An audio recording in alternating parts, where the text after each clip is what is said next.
Hindi ako payag na utusan si President Bongbong Marcos na magpa-drug test ng magpa-drug test. Every time na lang na magka-come up yung issue na yan, ng chismis na yan. Yan ay degrading sa Office of the President na basta ka na lang uutusan. Ano ka? Pa-drug test ka, humiga ka, tumakbo ka, humilik ka. Ganun ba yun? Uutusan mo yung Presidente? Teka muna, bakit noong kay Paulo Duterte, nung siya ay Vice Mayor at inimbestigahan yung tungkol dyan sa drug smuggling na yan. At pinipilit siya na ipakita yung tato na yun daw ay tato ng membership ng isang gang na mga drug lords. Bakit hindi nyo rin pinilit kung talagang naniniwala kayo sa mga chismis-chismis? Anong lumabas ng panahon na yon? Di chismis nga. Bakit ngayon? Papatulan nyo naman yung chismis na yan about drug issue against the president. Nasaan naman ang inyong logic niyan? No? Hindi pwedeng utusan ng presidente. Namimiss ko yung araw na yung mga senador ay talagang mahuhusay, magagaling, matatalino, at talagang yung kanilang oratorical and debating skills ay talagang magaling and very fluent, very articulate.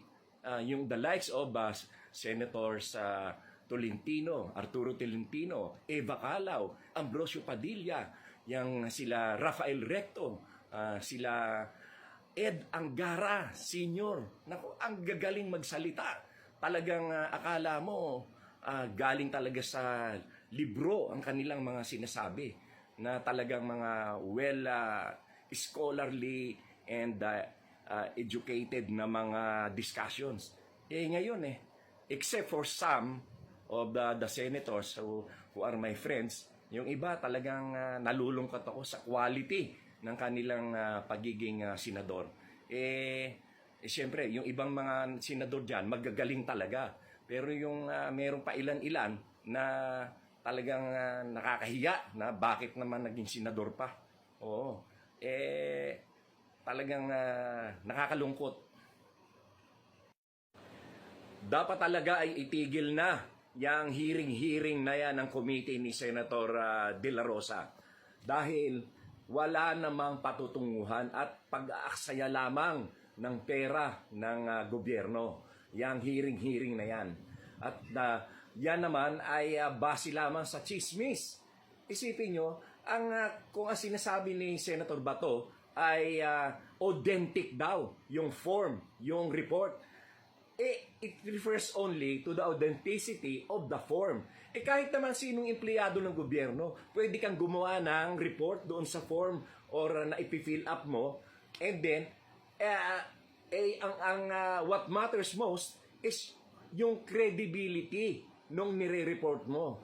Kung ang iyong superior ay tinanggi o ibinasura yung report mo kasi nga hindi naman credible, wala, there is no report to be investigated upon.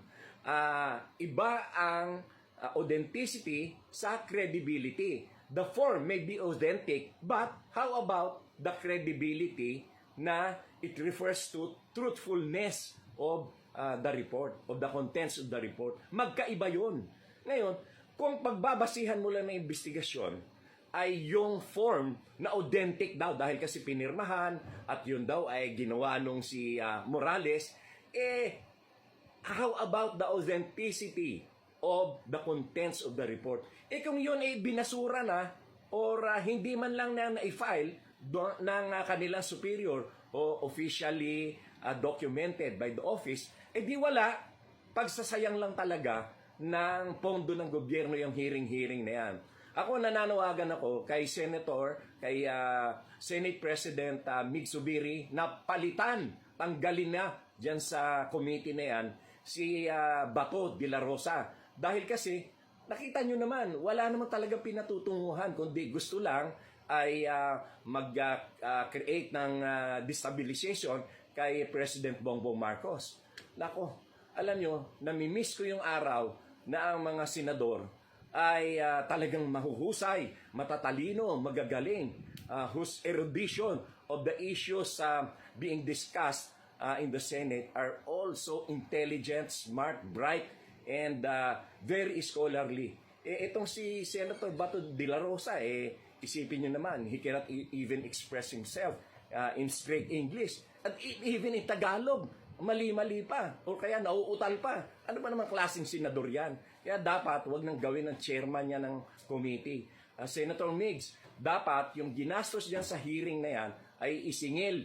Dapat ay bayaran ni Senator Bato de la Rosa. Walang kakwenta-kwenta.